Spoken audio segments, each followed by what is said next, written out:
पहली तो बात यह है कि ये सेवारत शिक्षकों के लिए नहीं, पात्रता है फॉर्म भरने के बाद वो रद्द की जा सकती है कि ये शिक्षक नियुक्ति के लिए परीक्षा आयोजित किया जाए। और जो एक स्क्रीनशॉट चल रहा है आप लोग देख रहे होंगे, हमारे सेवारत शिक्षक साथी उत्तर प्रदेश बहुत परेशान है। कल से यूपी सरकार का एक नोटिफिकेशन आया टेट परीक्षा को लेकर आगामी, और ये वीडियो मैं इसीलिए बना रहा हूं कि जो भ्रम की स्थिति, संशय की स्थिति, अस्पष्टता की स्थिति बनी हुई है, उससे आप सारे बिंदुओं को तथ्यपरक तरीके से स्पष्ट रूप से जान सकें। तो मैं 3 बिंदुओं पर फिर जाऊंगा। पहली तो बात यह है कि ये सेवारत शिक्षकों के लिए नहीं है। उसका समर्थन इसी नोटिफिकेशन में इनके 2 सैलिएंट फीचर करते हैं कि ये परीक्षा क्यों आयोजित कराई जा रही है। सेवारत शिक्षक के लिए नहीं है। पहली बात, सेवारत शिक्षक के लिए मध्य प्रदेश सरकार में आया तो साफ साफ मोटे हेडिंग में था सेवारत शिक्षकों के लिए ही ये हमारे सेवारत शिक्षकों के लिए यूपी टीईटी नहीं कराने जा रही है। इसमें 2 बिंदु कौन समर्थन कर रहे हैं इस लॉजिक का। पहला सुनिएगा कि ये शिक्षक नियुक्ति के लिए परीक्षा आयोजित किया जाए। दूसरा, पद के सापेक्ष इस जो परीक्षा आयोजित करें, ये पद के सापेक्ष नहीं है, सिर्फ एक पात्रता परीक्षा है। ठीक है, तो ये दोनों जो सैलिएंट फीचर हैं वो किसी तरीके से सेवारत शिक्षकों के लिए टेट परीक्षा का समर्थन नहीं करते हैं। दूसरा महत्वपूर्ण बिंदु आइए इसी नोटिफिकेशन में पात्रता एलिजिबिलिटी को लेकर, जो बहुत ही महत्वपूर्ण होता है। उसमें साफ लिखा है पहले में, स्नातक के बाद 1 से 5 की कक्षाओं में शिक्षक के पद में नियुक्ति पाने के लिए स्नातक के बाद विशिष्ट बीटीसी अंतिम वर्ष, ये खुद अपने आप में कॉन्ट्राडिक्शन है। विशिष्ट बीटीसी एक ब्रिज कोर्स होता है 6 महीने का, उसमें अंतिम वर्ष तो होता ही नहीं है, और बीएड के बाद होता है। ठीक, उसी में 6.3 में आप आइए पात्रता में, वहां पर आयोग क्या कहता है? आयोग कहता है कि यदि आप बीएड के बाद 1 से 5 के विद्यालय में शिक्षक पद पर नियुक्ति पाना चाहते हैं तो आपको 6 महीने का ब्रिज कोर्स भी करना पड़ेगा, जैसा 2004-2007 के शिक्षक किए हैं। तो ये दोनों पॉइंट, ये म्यूचुअल कॉन्ट्रडिक्शन है, आपस में ही ये कॉन्ट्रडिक्शन क्रिएट कर रहे हैं। एक तरफ सरकार नोटिफिकेशन एक तरफ ये कह रही है कि विशिष्ट बीटीसी अंतिम वर्ष, एक तरफ वही कह रही है कि 6 महीने का ब्रिज कोर्स।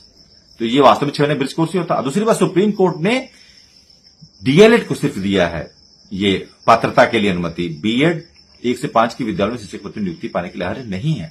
तो ये दोनों तो चैलेंजिंग पॉइंट है और आपस में म्यूचुअल कॉन्ट्रडिक्शन क्रिएट करते हैं। फिर आते हैं आयु पे, जो बहुत ही इंपॉर्टेंट फैक्टर होता है।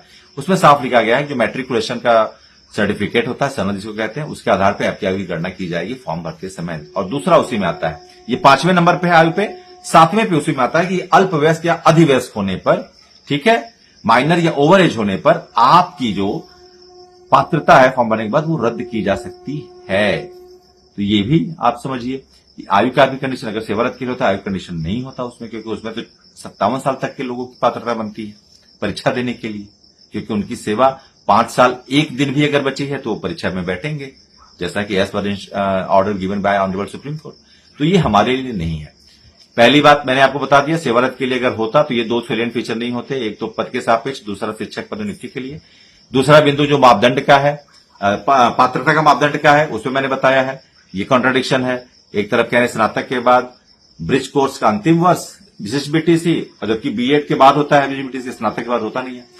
और दूसरा इसमें आता है वो कि 1 से 5 जो सुप्रीम कोर्ट का आदेश से अब बंद हो गया है बीएड का अहर्ता, उसमें कह रहे हैं कि बीएड अगर 1 से 5 की विद्यालयों 1 से 5 की कक्षाओं में शिक्षक की नियुक्ति चाहते हैं तो आपको बीएड के साथ 6 महीने का ब्रिज कोर्स, ये कॉन्ट्रडिक्शन है। तीसरा जो मैंने बताया एज को लेकर, तो आप बिल्कुल निश्चिंत रहिए, पैनिक मत होइए, और ये नई जो भर्ती आने वाली है उसके विषय में पात्रता परीक्षा आयोजित की जा रही है, सेवारत के लिए नहीं है। सरकार ऑलरेडी, हमारी उत्तर प्रदेश की योगी सरकार जो है वो माननीय सुप्रीम कोर्ट में इस विषय में पुनर्विचार याचिका 14 सितंबर को ही दायर कर चुकी है।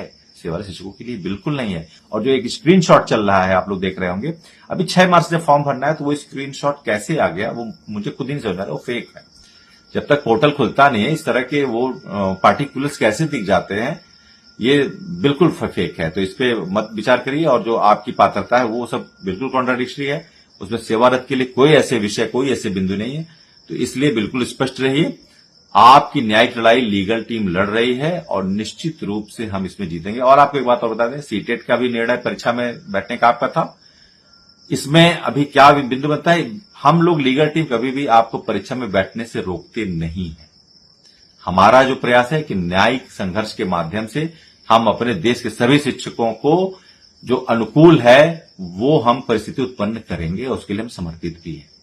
कुछ ऐसे बिंदु थे जिस पे वीडियो मुझे ये बनाकर आपको बताना पड़ा कि ये संशय की स्थिति मत रखिए। ठीक है।